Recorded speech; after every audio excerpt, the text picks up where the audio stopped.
आणि बुलेटिनच्या सुरुवातीलाच एक मोठी बातमी मुंबईत नाही, भुलेश्वरच्या गणेश मूर्ती दुर्घटनेप्रकरणी एक मोठी अपडेट समोर येते। मूर्तिकार अनिकेत देसाई यांचा जबाब मुंबई पोलिसांनी नोंदवून घेतलाय। अनिकेत देसाई यांच्या जबाबात एक महत्त्वाची माहिती समोर आली आहे। आगमन होण्यासाठी मूर्ती कारखान्यातून बाहेर पडताच 100 ते 150 मीटरवरती मूर्तीच्या पाठीमागचं वेल्डिंग तुटलेलं होतं, अशी माहिती त्यांनी पोलिसांना दिली आहे। मूर्ती 150 मीटर अंतरावरून पुन्हा कारखान्यात आणण्यात आली आणि वेल्डिंग करण्यात आलेलं होतं, अशी माहिती मूर्तिकार अनिकेत देसाई यांनी आपल्या जबाबात दिली आहे। आणि त्यानंतर मूर्ती पुन्हा कारखान्यातून मंडळाच्या पदाधिकाऱ्यांनी नेलेली होती। मूर्तीचं वेल्डिंग तुटल्यामुळे तोल गेला आणि मूर्ती कोसळल्याचं आतापर्यंतच्या तपासातून समोर आलंय। एलटी मार्ग पोलिसांनी मूर्तिकार अनिकेत देसाई यांचा जबाब नोंदवलाय आणि त्यातून ही माहिती सध्या समोर येते। तर या दुर्घटनेमध्ये दोघांचा मृत्यू झालेला होता। 2 कार्यकर्ते जे आहेत ते मरण पावले आणि त्यात अनेक जण जखमीही झाले। मात्र या दुर्घटनेप्रकरणी आता महत्त्वाची अपडेट समोर येते। मूर्तिकार अनिकेत देसाई यांनी दिलेला जबाब हा अतिशय महत्त्वाचा आहे। या जबाबातनं अनेक महत्त्वाच्या बाबी लक्षात येत आहेत।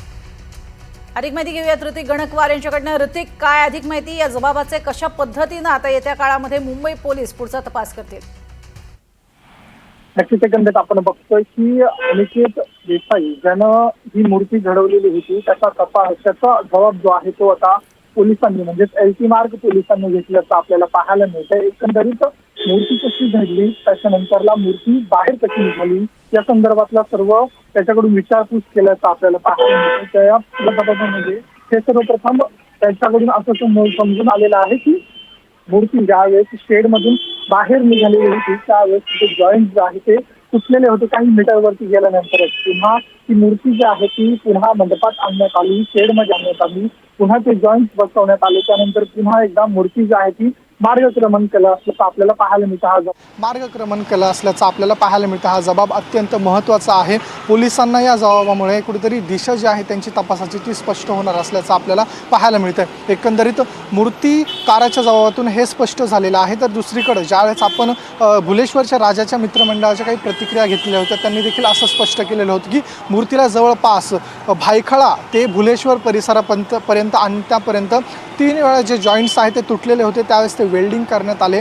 मूर्ती जी आहे ती हलत होती।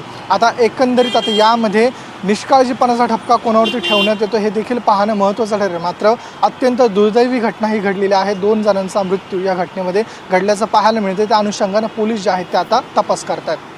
नक्कीच अतिशय दुर्दैवी म्हणावं लागेल आणि याचा दोषारोप आता कोणावर ठेवणार हेही पाहावं लागेल। तुर्तास धन्यवाद या संपूर्ण माहितीसाठी ऋतिक।